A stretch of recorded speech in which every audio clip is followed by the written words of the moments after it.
Chile struggling to recover from a double disaster this morning. Saturday's massive 8.8 magnitude earthquake and the devastating tsunamis which flooded towns along the coast.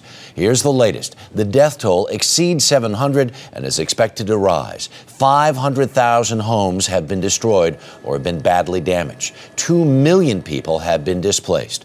10,000 troops have been deployed to try and stop the widespread looting. And there were at least 90 aftershocks of magnitude 5.0 or greater in the last 24 hours after the quake. Let's go to Mark Strassman now, who is in Santiago. Mark, good morning. Good morning, Harry.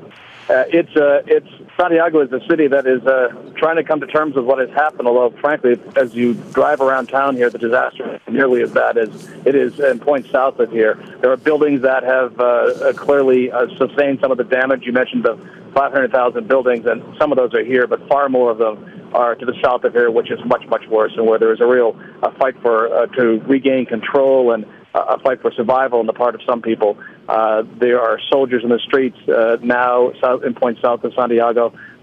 There is a report of widespread looting. And so trying to get all of that under control, trying to restore a sense of calm to this place, trying to get people who need relief, the relief that they do need, all of that is the challenge today as this country's government tries to get a handle on what is truly a catastrophic situation. Just from your own perspective, we saw some pictures over the weekend. There were literal fissures right in the middle of streets. Have you seen that sort of devastation?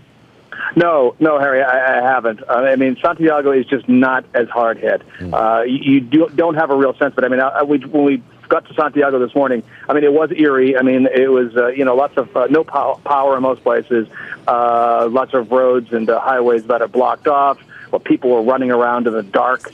And all of that was a little odd, but it is not. It is not the sort of epic tragedy that has to be going on in Point South. And Harry, something else to keep in mind too. This country is used to earthquakes over the last half century.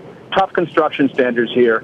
So even though the earthquake here was significantly more severe than, for instance, Haiti's was, right, the death toll here is going to be far lower. I mean, hundreds rather than hundreds of thousands. Right. So in some respects, this country was lucky just because it has taken some of the steps for a moment just like this. All right. Mark Strassman in Santiago, thank you very much.